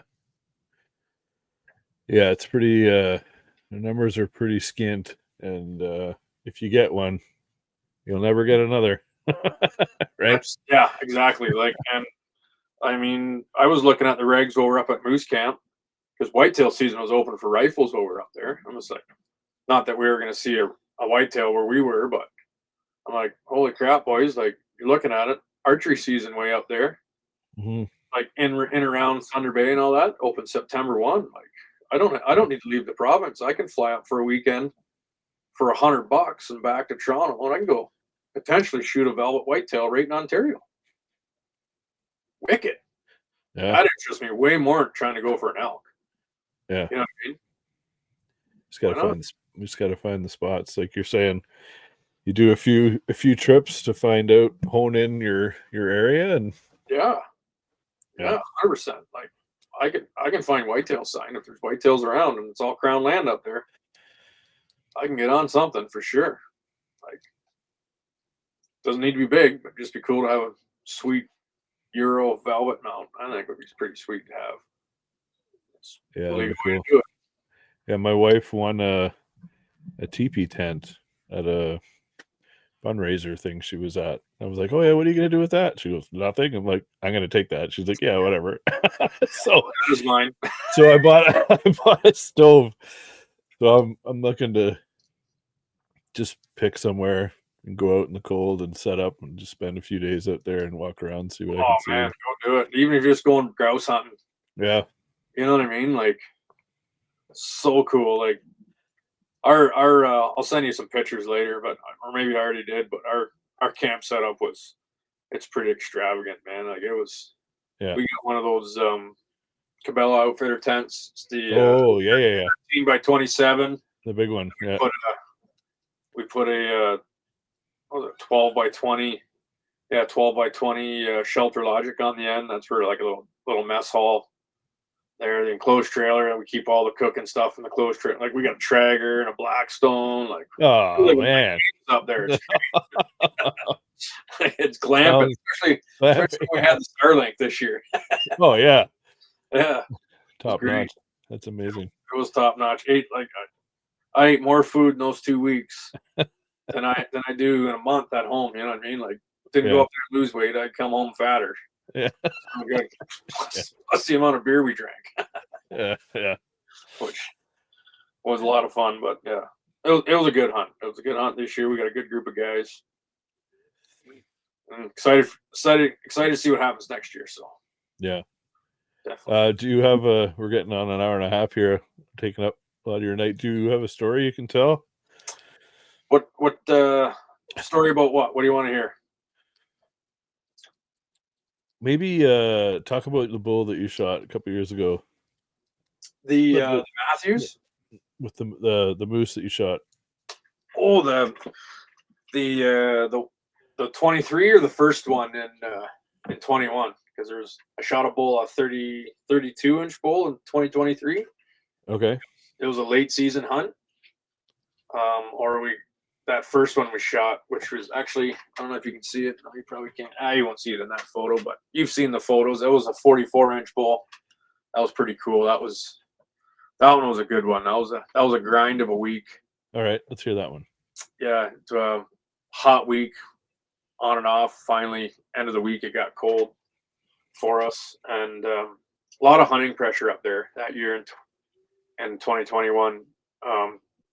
Obviously, it was coming to the end of the pandemic. People were starting to get out and do stuff again, so it seemed like everything was amplified for people.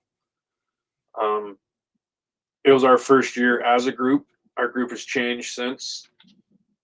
We had the same tent that I just explained. Then that was the year we bought it. Bought it off some guys in Alberta, and yeah, it was a grind of a week, man. Just busting into every little lake and a little water system that we could walk to or try to get into. There wasn't a lot of clear cuts where we were. And if they were, 15 to 20 years old. So really growing in, tough hunting. It was just to grind to find the sign, right? You start finding the fresh sign and concentrating on that. Nothing was answering calls. You know what I mean? Like, it's not like you see, again, those YouTube videos of guys in Alaska, they put a cow call out and all of a sudden a bull comes running grunting, right? It's not like that in Ontario. Like No. the last morning of our hunt this year was the first time I heard a bull grunt. Finally had one respond to me. Like I've shot 2 bulls, but never heard one make a sound. You know what I mean? I've heard them walk through brush before, hear the antlers going off brush as they're walking away or whatever. But yeah, the 2021 hunt was definitely one for the books. We one guy in our camp says we got to get blackout drunk one night, and the next morning we're all going to hate our lives, and we're going to be out there, and that's going to be the morning we shoot the bull. And it was it was getting on. It was getting on in the week. Like I said, it was a Thursday night, and we did a road trip in the morning as a group. We loaded up and we went to a completely different part of the WMU just to try to see something new, try to find some sign. And we only seen other hunters and groups by high numbers, like probably seen 15 different groups of guys doing the exact same thing we were doing because they weren't seeing anything, right? And that really took the wind out of our sails. So we came back early from that. We were back to our camp probably 1:30, 2 o'clock, you know, cooked lunch, had some beers, and Cam, as you know him, we just jumped on the bikes and we just went out and started shooting a count of chickens, right? We just a bunch of grouse, picked through a couple good flocks and got a bunch of roughies, and ended up losing the other I guess we 4 guys that year. Ended up lost the other 4 guys. Didn't know where they went. Well, they ran into a couple of their camps that were a couple miles from our camp, and they ended up in the road we were on, right in the area we were hunting. They ended up getting a bunch of luck that morning. We left, and they started putting moose down. Like it was. Oh, no way. Yeah, it was just a flip of a switch, right? So I never got to see any of those ones because I was out shooting chickens, didn't have a worry in the world. And we got back to camp, it was dark and there wasn't anybody there. And we're just like, man, did they go moose hunting or what? So Cam and I started grabbing all the knives and cheesecloth and all that and frame packs in case we're packing stuff. We're driving around looking for these guys and never did find them. Finally, we came back to camp and they rolled in right behind us. We're just like, where are you guys? And like 3 of the 4 guys were just puddles, right? So we got them all situated in bed, and a couple of us sat around the fire and drank and talked about what we were going to do in the morning. And yeah, next morning we got up again, cold, frosty, a little bit of fog morning going on, and we'd found some fresh sign. I guess it had been on the Wednesday afternoon, some really fresh sign. And we just kind of surrounded that. We just went in and surrounded that. We were sitting there for, it was probably about 8:30 in the morning. We were sitting there, and I looked up, and in the hazy, it was just like postcard stuff, right? Like just a hazy morning, and there was a little patch of tag alders out in the middle of this cut, and all of a sudden a moose just stepped out from behind it. He had his head down feeding, and I'm just like, oh, that's a moose. And I'd never seen a moose before then. Okay. I'd only been moose hunting a couple times, and I've never physically seen one before that point in time in my life. Like I pulled up the binos, and he lifted his head, and I'm like, man, that's a bull. Yep, that's a moose. That's a moose. That's a bull moose that we're looking for. Hey, my buddy that was hunting with me that morning, we were sitting on a log in the cut. He was looking the other way, and he was in rough shape. And he's got a video of me running across the cut because he was probably 450, maybe 480 yards out in this cut, and I just bagged behind on the ground, grabbed my rifle, my tripod, and I just started hoofing it towards this moose, right? And you just see it standing there looking at you, not knowing. And he caught up to me and finally figured out he had the video going. He caught up to me just as I was ready to shoot. And I do believe it was 310 yards roughly, right around the 300-yard mark. But with that 110 high country, took one shot. I folded this thing right where he stood, just like boom. It was just such a huge relief for all of us. Like the other boys have been hunting. They were on like year 8 or 9 of another moose group, but hadn't been in a few years. And Oh, That wow. was the first moose they'd ever been a part of that get harvested, and oh man, it was quite a rush, right? Just to like see him just go down just like that at a distance after such a like not even hearing moose, like just seeing some fresh tracks, some fresh droppings and stuff, and like being 2-3 steps behind the ball all the time, just Right. for it to all come together, right on, right in the perfect on a perfect time, perfect setting, right? Like it was like it was just meant to be. We had to embrace the suck all week long just for it to Have finally that. happen like that. Yeah. Yeah, it was definitely cool. And is Definitely. that the one that's Euroed that you got hanging up? Yeah, Yeah. it's the one I had done by that girl in Strathroy there. Nice. It's in the garage right now because the living room's not done being renovated yet, so it's hiding in the garage. But it's it's a Beautiful. beauty mount. I can't wait to get it Oh, back. yeah. It was Yeah. gorgeous. Looks amazing. Yeah, it's super cool. I mean, he wasn't the biggest bull in the world. I'll take him. I know there's lots of guys that hunt a lifetime and they don't get a chance at a moose like that. So here in Ontario, anyway. So No, it's all about the experience, right? Like yeah, like it's like I try to tell people, like, I don't have anything in here yet, but I think people say, oh, is that your trophy? I'm like, it's not. It's a reminder of the experience that I had and how fucking awesome it was, and yeah, how I grinded with my friends for a week in exactly. some Like pretty incredible spot I that tell I'll people, remember for the rest of my life. That's what yeah, that, you know what I mean? the real trophy doesn't last forever because you go through it, No, and you pull every little brown package out of the freezer. right. That's the real trophy, right? Like Yeah, we're doing that for like that's the table fare that you can get the natural, like organic meat, I guess, or for like sure. just awesome, like bear, moose, even whitetails. Not maybe not so much anymore around here. All the stuff they spray, but still, like you can cook that. Like I've showed lots of people, you cook a pound of ground venison to a pound of ground beef. Like look at it, just look at the difference. Like Yeah. Oh, and yeah. me and my family, we prefer it. So like I gotta, Yeah. we have an obligation to get out there and keep our freezers full. And I've been lacking on that last couple of years. So, but yeah, it was that day in 2021. I'll never forget it. It was October, yeah, October 22nd, 2021. So Good. how many loads did it take to pack it out? Oh, we drug them out whole, 2 Oh, you four-wheelers. did? Oh, Yeah, okay.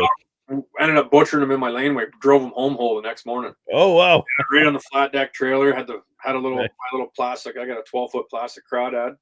We strapped it down to the trailer beside him, and we only had 2 bikes in the group at the time. They were in the enclosed, and Yeah.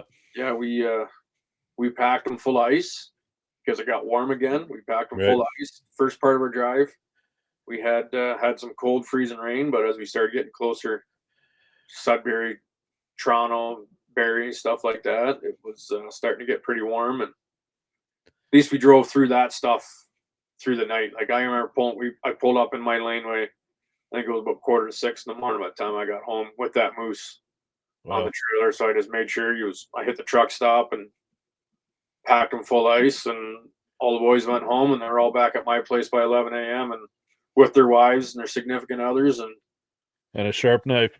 a bunch of sharp knives, man. And we did it exactly like the boys do in Alaska right there. We just started peeling his coat off, made a big carpet on the trailer, and Yep. started carrying quarters into the garage and laying on a tarp, and Nice. everybody else was just picking away at the quarters and got them all split up and froze, and they came back the next day and we shared them out. It was a Amazing. heck of an experience, man. It was a lot of fun. That's It was awesome. definitely one to remember for sure, and none of us will forget it. Like it was a pretty cool day. We were all close enough. Everybody heard the shot. Everybody heard the hooting and hollering and cheering for me and my buddy Cody that was right with me when it happened. And yeah, it was cool. Actually, I got the right here.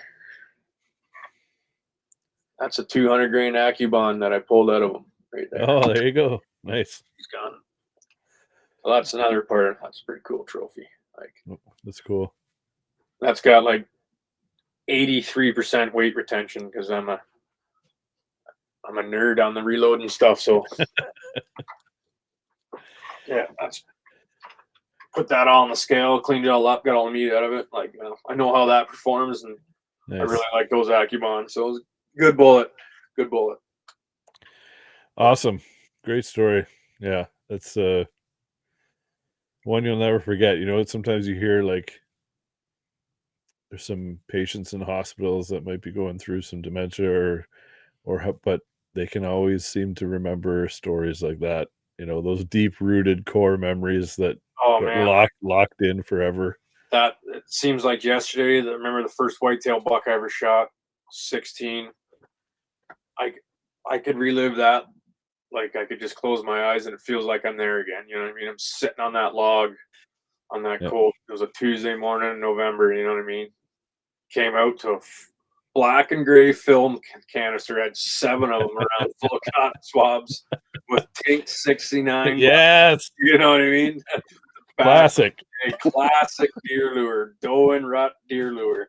Works every time, all the time, most of the time, some of the time. Oh yeah, like that stuff was epic. Like I remember fumbling around all the drawers the night before the season started looking for film containers. My mom would have had millions of them somewhere. Yeah, stuffing them with cotton swabs and you couldn't. Then you had to try not to lose the lids out of your pocket because you peel the lids off, just set them on the ground all the way around you. That's the way we did it, right? Yeah. Sitting on a big old maple tree or oak tree that fell over in the corner of this guy's field, right beside the ditch. I used to bust wood ducks in. Like, spent days and hours of my young life sitting in this along this field edge or along this creek that was just all grown in. Would you be shooting wood ducks? And I'm sitting on this giant tree that used to be standing up. That fell over in a storm and was sitting on a log with my feet dangling. Here comes this big stupid buck out of the bush at 15 years old. Like, holy! You know, missed them twice at 15 yards and finally soaked one into the rib cage. Hyper focused, locked in. Oh. Everything slows down. You're like this because he came out on my right side and I can't get on him.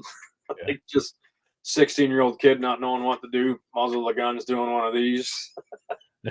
Never seen a buck before. Yeah, crazy. Remember that like it's yesterday. And you can remember a lot of them. You don't remember them all, but you can remember a lot of them. That's for sure. Like it's pretty cool. That moose and that buck for sure. Even like it's just, and that's why you do it, right? Like it's not for taking a life. No, the animal. It's for the experience, seeing what's out there, like the stuff we see. I tell people all the time, the things I go out, even in the middle of the lake, like the things I see in the middle of the lake, sunrise and the sun going down, you know what I mean? Or a storm rolling through, like the south side of the lake or the west end of the lake. Like it's crazy where you see a storm roll across the mainland, you're out in the middle of the lake and sunny weather, calm conditions. Like it's just, people who don't experience it, it sucks for them. It's something I think everybody should get a chance to experience in their life. And another reason why I started that fishing adventure too, like something I've been doing my entire life as well. It's just, it's fun. It's fun to see people come on my boat and do the things that I've been doing my whole life, and their mind is blown. Like, wow, like, yeah, it's pretty cool feeling. So, and you get to think about that core memory about shooting the moose or the first buck.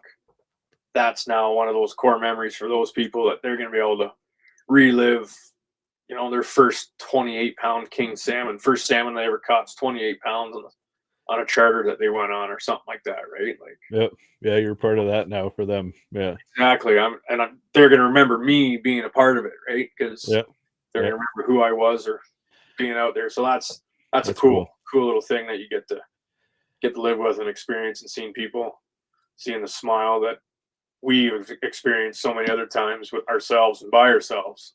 You see that smile on people's faces. It's cool. Yeah, you can't put a price tag on this stuff like that. You can't. You really can't. I mean, it's nothing to a guy like me to go out and oh, there's an 8-pound walleye, and just flop 'em on a bag of ice in the cooler. And there'll be another one in 2 minutes. You know what I mean? Especially on Lake Erie, right? Like, but Mhm.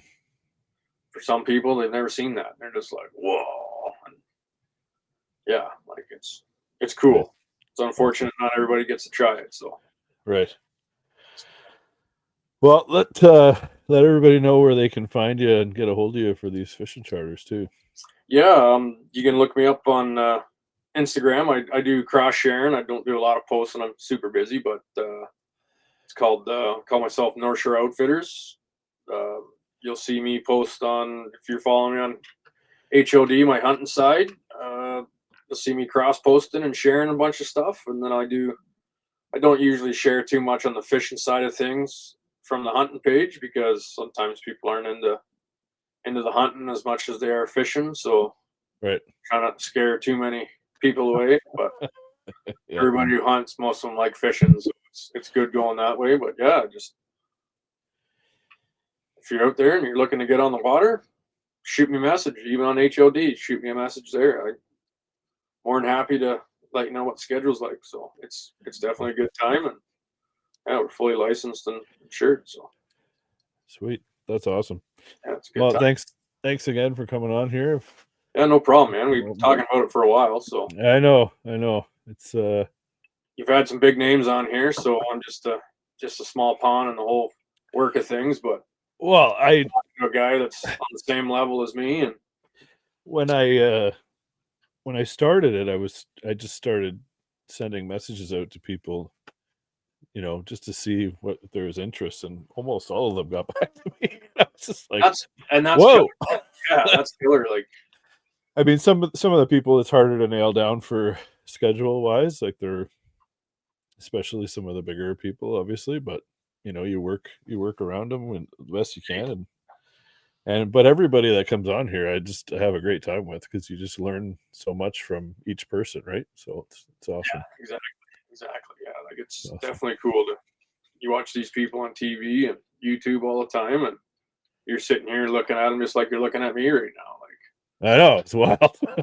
that's super cool. Like having an in-depth conversation with them, like, that can be personable, and yeah, that's cool, man. Super proud of you. That's awesome to see that. Especially when there are people that you idolized when you first got into it, right? And it's like, Exactly. Yeah. now they're talking to me like, wow, okay, cool, this is awesome. Yeah, it's great. And you can pick their brain on how they do stuff. Like, I'm by no means am I a professional at anything. You know what I mean? If I'm a professional at something, I'm a professional at screwing up for sure. So that's about all I got. But yeah, it's cool, man. We're all just people just getting by, right? So Yeah, that's right.